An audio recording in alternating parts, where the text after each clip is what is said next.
जय परमेश्वर देवता लोगो ऊ किताब मुफीदाम मौसुम ब जगत कारणी अस्तस्नीप साधनोपदास मूज वतन मुलक मारवाड़। यह जगत कारणी जिसको श्री अनूपदास प्रिंटिंग प्रेस छावनी हेरुमपुरा में छाप के प्रसिद्ध किया। तारीख 17 अप्रैल सन 1909 जहाँ वैशाख पुदी 12 समस्त 1965। संसार के भाइयों देवता लोगों, मैं साध अनूपदास इस जाल को दफे कराने के लिए सन 1881 से कोशिश कर रहा हूँ। सो यह पुतलों का निकालना और ज़मीन का फटना और काल वगैरह का पड़ना और बीमारियों का और खजाना वगैरह का खींचना और अकल वगैरह का फिरना और बारिश का न होना और कम उम्र में मरना, ये जादू से हो रहा है। देवता लोगों, संसार के भाइयों, पेज नंबर 134 से पढ़ रहा हूँ। लोगों का अपना बचाव करके लिख दिया है। सो इस गरज से लिख दिया है कि जब कभी हमारे जाल की खबर पड़ेगी तो किताबों के देखने से हम लोगों पर जाल साबित नहीं हो सकेगा, क्योंकि किताबें संसार के लोगों के नाम से है। इससे राजा बादशाह संसार के लोगों को ही पकड़ेंगे और हम बनिए तो अलादा के अलादा रह जाएंगे।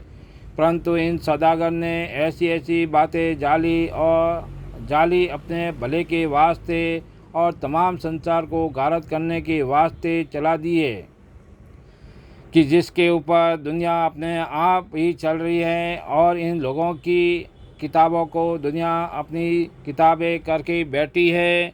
सो भाई, अव्वल ही बात काबिल ख्याल करने की है कि तमाम जान के लोग किताबों को बाँच के खुश होते हैं और यह कहते हैं कि श्री कृष्ण महाराज ने समुद्र को मंथा और बिलोया था।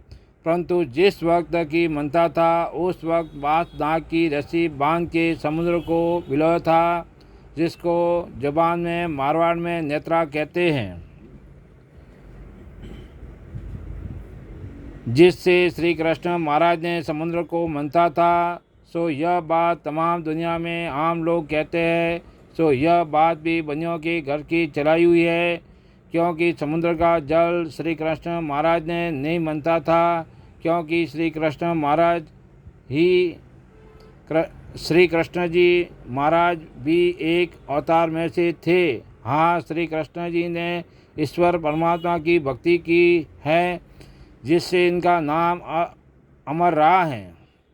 और इन्होंने भी शनिचर की तरह से संसार के साथ नेक का काम किया है, जिससे श्री कृष्ण का नाम अब तक अमर है। बाकी जाल इन सौदागरों का है। सो यह जाल सिर्फ संसार के बुलाने के लिए चला दिए कि जिन्हों को सब संसार के लोग बिल्कुल नहीं समझते हैं। सो संसार के लोगों की अक्ल फिरने के लिए राक्षसी पाप चलाया है, जिससे अकल खराब हो गई है। इससे मुझ गरीब के कहने पर यकीन नहीं लाते हो। परंतु देखो कि जिस तरह से श्री कृष्ण जी महाराज अवतार हुए हैं, सो देखो भाई, श्री कृष्ण जी महाराज के तौर पर तुम सब हिंदू मुसलमान अंग्रेज वगैरह मनसा अवतारी लोग हो। सो तुम श्री कृष्ण जी को यह कहते हो कि उन्होंने समुद्र का जल मंथा था। सो उसी तरह से अब तुम लोग भी समुद्र के जल को क्यों नहीं मत लेते हो। अगर समुद्र का जल तुम लोगों से नहीं मंथा जाता है तो श्री कृष्ण जी महाराज क्या जल मत सकते थे कि जो तुम लोग बयान करते हो। यह तारीफ तो साधारण के जाल की है, क्योंकि समुद्र कुछ दही का मटका थोड़ी है कि जिसको श्री कृष्ण महाराज ने मंथ लिया, क्योंकि समुद्र का पानी हजारों कोसों में पड़ा हुआ है। यह नहीं हो सकता कि श्री कृष्ण महाराज ने समुद्र का जल बिलाया होवे। फिर साफ साफ तुम लोगों को ख्याल करना और समझना चाहिए। पेज नंबर 135 कि यह साधारण के घर का जादू है। सो ऐसे जादू के अंदर तमाम जान के लोगों की अकल फिरी हुई है, जिससे तुम सबको ऐसा ही सोचता है। परंतु यह तो ख्याल करो कि हम तुम में से एक तालाब का ही जल नहीं बुलाया जाता है, तो श्री कृष्ण महाराज ने समुद्र का जल किस तरह से विलाया होगा, क्योंकि श्री कृष्ण जी महाराज तो खुद ही अवतार थे कि जिस तरह से हम और तुम सब संसार के लोग हैं उसी तरह से श्री कृष्ण महाराज थे। परंतु इन बनियों ने दुनिया के बुलाने के वास्ते तरह तरह की किताबें राक्षसी वेद की हिंदुओं के घर में और हिंदुओं के बुजों के नाम लिख करके धर दिए हैं, और उसी तरह से मुसलमानों के बुजों के नाम लिख करके दर दी है, और राजा बादशाह के घर में राजा बादशाह के बुजों के नाम लिख करके दर दी है। परंतु यह सब जाल इन सौदागर के घर का चलाया हुआ है। सो उन्होंने अपने बचाव के वास्ते यह कैसी अक्लमंदी की है कि जब कोई राजा बादशाह इन सौदागर के जाल को दरियापत करेंगे तो हिंदुओं के घर में जो जाली किताबें निकलने के सबब से हमारा जाल किसी तौर से कोई नहीं समझेगा, बल्कि किताबों के देखने से हिंदू मुसलमानों को ही इंद्रजालिया समझ करके तरह तरह की तकलीफ देवेंगे। उस हालत में इन्हीं लोगों के बच्चे मारे जाएंगे और हमारे बच्चे बच जाएंगे। इस वजह से इन सौदागर ने हिंदू मुसलमानों के घर में अपने राक्षसी पाप से अकल फेर के जाल की किताबें पकड़ा दी है, जिससे तमाम लोग हिंदुस्तान के आपस में लड़ते चले जाते हैं।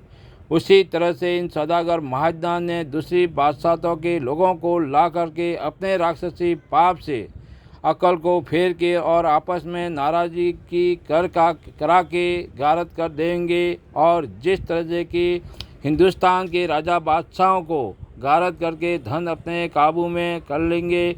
सो देखो भाई कि यह बनिए सातों आठों विलातों के लोगों को गारत करने के लिए अपने राक्षसी पाप को कराते जाते हैं और हजारों को राक्षसी पाप से गारत किए हैं। परंतु बादशाह लोग और तमाम जान के लोग इन सौदागर के साथ तरह तरह के सुलग कर रहे हैं, जिस पर यह लोग अपने जाल से बाज नहीं आते हैं, क्योंकि सौदागर को बादशाह ने साकी पदी दी है और दूसरे तरह तरह के लाड रखते हैं, और इन बेईमानों का चाहे कितना ही लाड रखे परंतु उनको तो अपना ही मतलब सूझता है। सो यह चाहते हैं कि सातों आठों विलातों को घारत करके हमारे औलाद का राज सब विलातों में हो जावे। इनको तो यह लोभ लगा हुआ है, इससे यह लोग अपनी बदमाशी से बाज नहीं आते हैं और अपना राक्षसी पाप तमाम जान के घारत करने के लिए रात दिन करा रहे हैं, कि जिसके सबब से राजा बादशाहों के लड़के मेहर रियत के ऐसे तंग हाल हो रहे हैं कि जो उनको रोटी कपड़ा भी नसीब नहीं होता है, बल्कि साग तरकारी वगैरह से या कंगा कंगी वगैरह बेच के दिन गुजारनी करते हैं। सो यह हाल कुछ छुपा हुआ नहीं है, बल्कि सब साहिब अपनी अपनी आँखों से देख रहे हैं। जय परमेश्वर देवता लोगों, जय परमेश्वर। गरीबा का तो तारने वाला परमेश्वर होता है। साधनोपदार लिखी किताब जगत कहानी पढ़ करके बंदोबस्त करो भाइयों देवता लोगों। सो इस बात का इंसाफ क्या चाहिए, क्योंकि इंसाफ करने से खुद ब खुद मालूम हो जाएगा। और यह किताब कोई मजहब के बारे में या ज्ञान के बारे में नहीं है, इस सिर्फ जान की औलाद को बुरे जाल से सुख प्राप्त होने के बारे में आप लोगों को हिदायत है। सो इस किताब के मजमून को समझ करके और अपना फ़र्ज जान करके बंदोबस्त करो, जब जाके अपनी औलाद को अच्छी तरह से आराम मिलेगा। और किताब जगत कहानी चावड़ी अरुणपुरा सिगवज मारवाड़ 3027 में संपर्क करें और किताब जगत कहानी निःशुल्क प्राप्त करें। किताब जगत कहानी के लिए कॉन्टैक्ट नंबर है 8905653801। किताब जगत कहानी 274 पे निःशुल्क प्राप्त करें देवता लोगों। जय परमेश्वर।